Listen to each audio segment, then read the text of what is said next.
اللهم صل على سيدنا محمد يا رب صل وسلم دائما أبدا على حبيبي. السلام علیکم ورحمۃ اللہ وبرکاتہ۔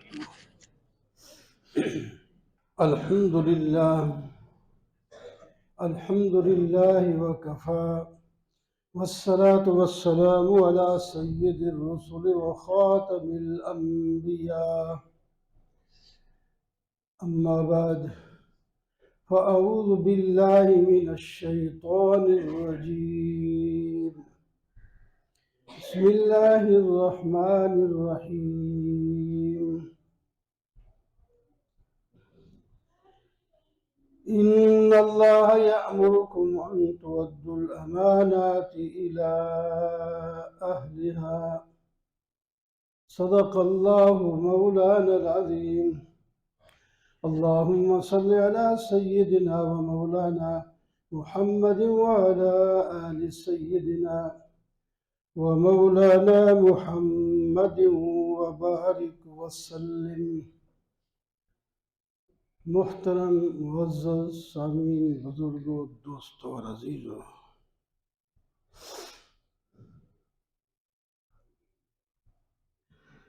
آج کل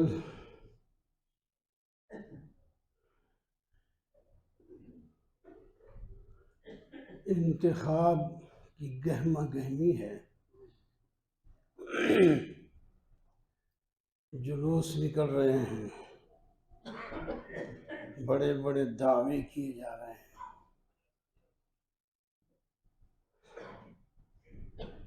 یہ طریقہ تو اسلام کے خلاف ہے۔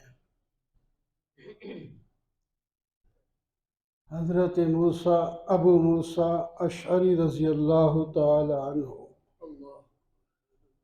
نبی کریم صلی اللہ علیہ وسلم کی خدمت میں پیش ہوئے تو ان کے ساتھ 2 آدمی اور بھی تھے۔ وہ جو 2 اور آدمی تھے انہوں نے کہا، یا رسول اللہ صلی اللہ علیہ وسلم، ہمیں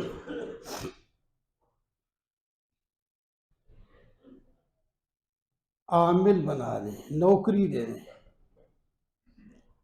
حکومتی نوکری دے دیں، کوئی کام دے دیں ہمیں۔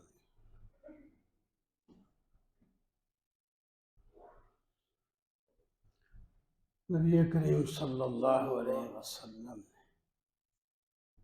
ناراضگی کا اظہار فرمایا اور ان دونوں کو کبھی بھی کوئی نوکری نہیں دی، کہ انہوں نے خود طلب کیا ہے۔ ہوتا یہ ہے کہ جس کو لوگ اہل سمجھ کر کے اس کی ذمہ داری لگا دیں اور پھر اس کی معاونت کریں، پھر اللہ کی معاونت بھی ہوتی ہے، پھر وہ آدمی کامیاب ہوتا ہے۔ اور جو لوگ کہتے ہیں ہم کمال رکھتے ہیں، ہم بدل دیں گے، سارا نظام ہی بدل دیں گے، مہنگائی ختم کر دیں گے، بدماشیاں ختم کر دیں گے، دہشت گردیاں ختم کر دیں گے، وہ خود دہشت گردیاں کرتے ہیں، خود لوگوں کو لوٹتے ہیں۔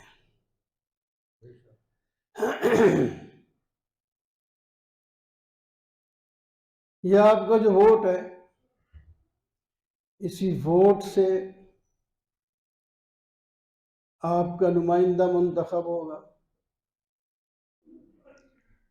پھر وہ آپ کے نمائندے آگے وزیر اعظم منتخب کریں گے، صدر کو منتخب کریں گے، پھر وزیر اعظم صاحب آگے وزراء کو منتخب کریں گے۔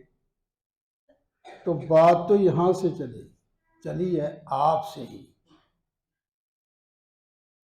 تو اگر آپ لوگ صحیح آدمی کو منتخب کر لیں تو پھر آگے وزیر اعظم بھی صحیح چنا جائے گا، صدر بھی صحیح چنا جائے گا، وہ ذرا بھی صحیح چنے جائیں گے تو اللہ تعالیٰ کی رحمت بھی آئے گی، ملک کا نظام ٹھیک ہو جائے گا۔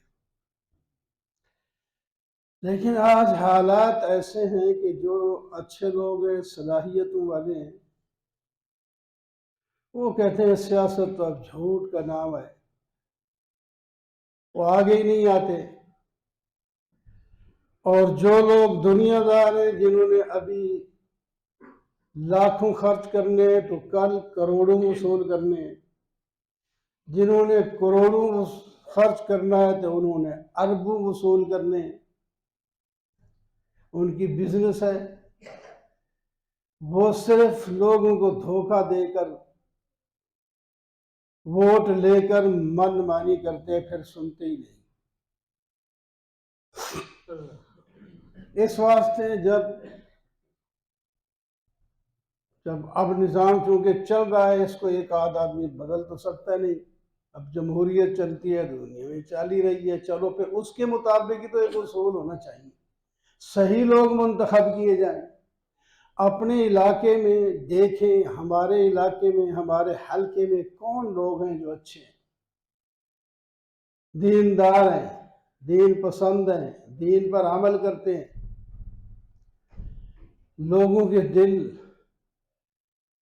ان کے ساتھ وابستہ ہیں، ان کے دل لوگوں سے وابستہ ہیں، آخرت کی فکر رکھتے ہیں۔ وہ نہ بھی کھڑے ہوں، ان کی منت سماجت کر کے کھڑا کیا جائے، بھئی آپ آگے آئیں، ہم آپ کے ساتھ ہیں۔ تو پھر ممکن ہے کہ کچھ اچھے لوگ آگے آ جائیں۔ آپ دیکھ رہے ہیں وہی لوگ ہیں جو ہر بار منتخب ہوتے ہیں، ایک جگہ ٹکٹ نہیں ملتی تو ساتھ ہی دوسری پارٹی کے پاس پہنچ جاتے ہیں، وہ نعرے لگاتے ہیں، دیکھو جی فلان پاس طرف سے آ گیا ہمارا۔ یعنی جن کی مخالفت کر رہے تھے، یہ برے کام کرتے ہیں، وہ اگر اس جماعت کو چھوڑ کر آپ کی جماعت میں آ جائیں تو کہیں گے وہ آپ بھائی واہ، یہ تو ہم نے مارکا مار دیا۔ وہی بندے، ایک بھائی ایک طرف کھڑا ہے، دوسرا دوسری طرف کھڑا ہے، بیٹا کسی اور طرف ہے، باپ اور طرف ہے، بیوی اور طرف، کہیں سے تو کچھ ملے گا۔ ان سے کوئی توقع نہیں ہو سکتی۔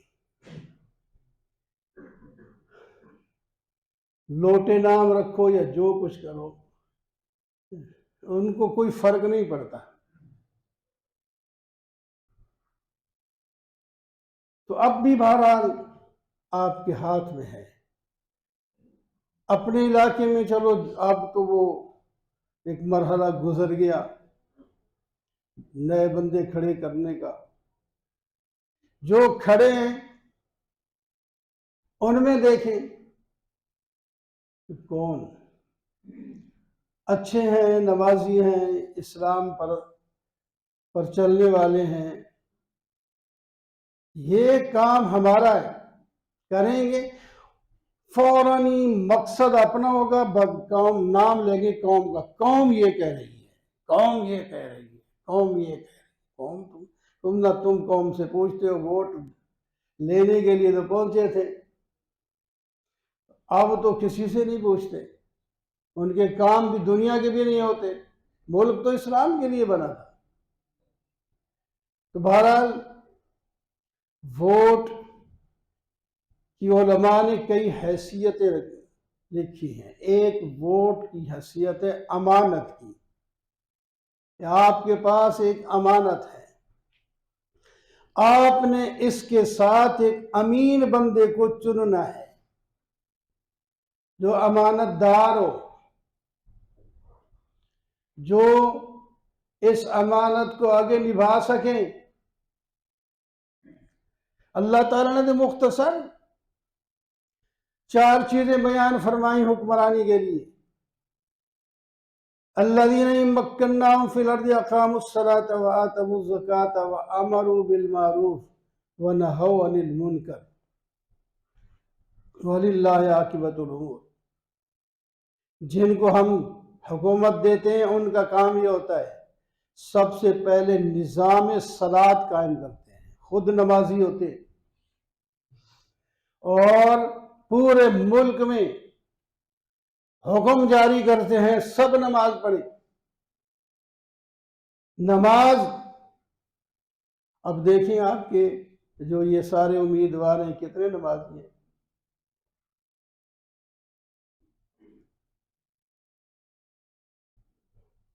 سب سے پہلے نماز، حضرت عمر رضی اللہ تعالیٰ عنہ جب کسی کو گورنر یا کسی عہدے پر منتخب کرتے تو فوراً، اور جہاد میں بھیجتے تب بھی فرماتے نماز نہیں ضائع کرنی، نماز قضا نہیں کرنی۔ اللہ نے قرآن پاک میں فرما دیا ہے اگر لڑائی شروع ہے تب بھی نماز پڑھو اور جماعت کے ساتھ پڑھو، نماز بھی پڑھو اور جماعت کے ساتھ پڑھو۔ سورۃ النساء میں 5ویں پارے میں اس کا ذکر ہے۔ اور اگر دو جماعتیں بن کے ایک امام کے پیچھے پڑھتی ہیں، وہ پڑھ لے تو دوسرے دشمن کے سامنے کھڑے ہوں، یہ پڑھ کے چلے جائیں وہ آگے پڑھ لیں۔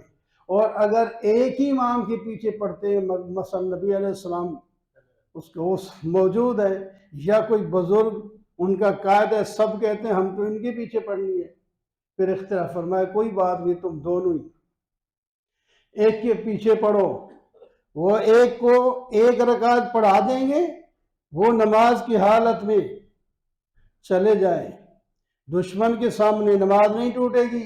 اللہ اکبر، نماز میں جائیں، نماز اور نماز کی حالت میں دشمن کے سامنے کھڑے ہو جائیں ایک رکعت پڑھ کے، اور جو پہلے دشمن کے سامنے کھڑے تھے وہ آ جائیں، وہ آ کر ایک رکعت امام صاحب اس کو ہی پڑھائے۔ عام طور پر مسافر ہوتے تو 2 رکعت نماز پڑھانی ہے، ایک کو پڑھا دی دوسرے کو سلام پھیرنے، اور ایک ایک رکعت وہ اپنی اکیلی پڑھے۔ اس کے 14-15 طریقے علماء نے لکھے ہیں کہ وہ کس طرح مکمل کریں، لیکن نماز نہیں چھوڑنی۔ جس نے نماز چھوڑ دی اس کا دین میں کوئی حق ہی نہیں ہے۔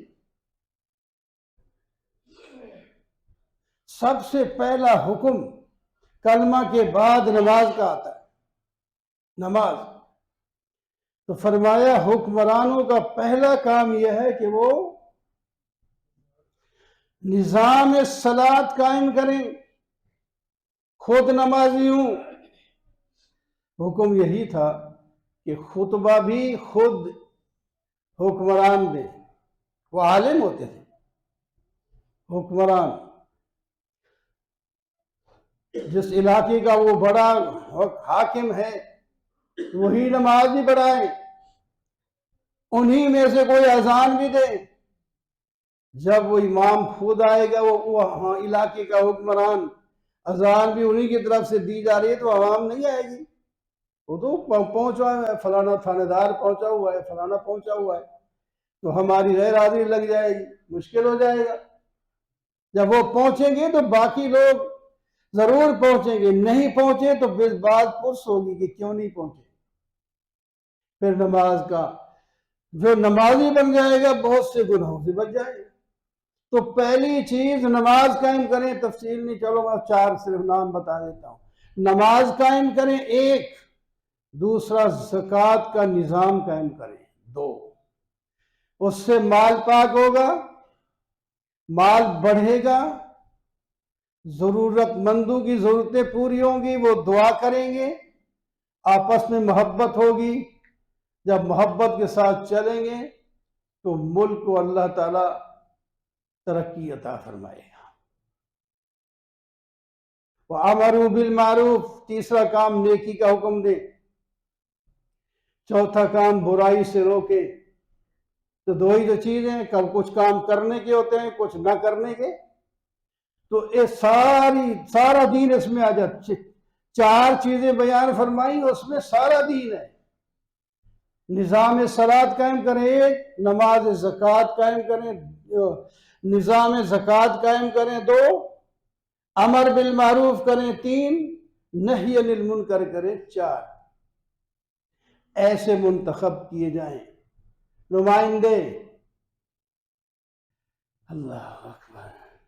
فرمایا ایک حدیث پاک میں آتا ہے جس نے خود طلب کیا کہ مجھے قاضی بنا دیا جائے، فرمایا فقد ذبح بغیر سکین، وہ تو ایسے ہو گیا جیسا کہ اس کو بغیر چھری کے یوں ہی رگڑ رگڑ کے مار دیا گیا. کتنا مشکل ہے. ایک ہے تیز چھری سے کسی جانور کو کاٹ دینا، آسانی سے وہ نکل جاتی ہے.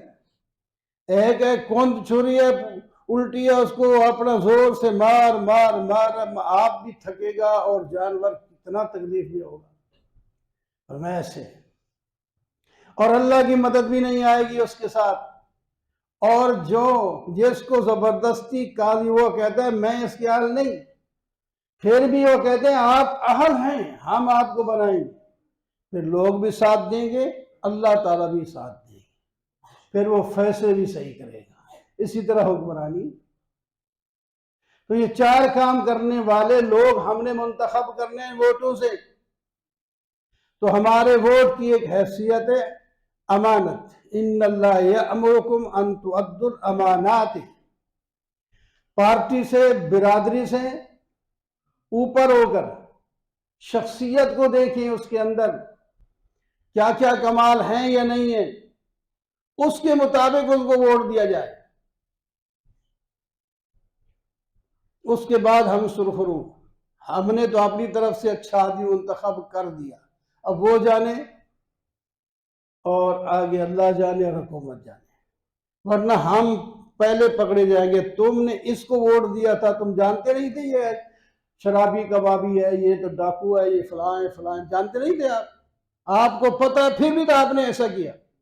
تو آپ کے پاس ووٹ ایک امانت ہے. ایک ووٹ بھی کم ہو جائے تو ہار جاتا ہے آدمی، ایک ووٹ سے بھی. ایک ووٹ کم ہو گیا، ایک دوسرے کا زیادہ ہو گیا ایک ووٹ، تو وہ کامیاب ہو رہی ناکام. ایک ووٹ آپ کتنے اہم ووٹ کی قیمت ہے. تو پہلی چیز یہ ہے کہ یہ امانت ہیں. اگلے جمعے انشاءاللہ دوسری حیثیتوں سے بھی بات کریں گے.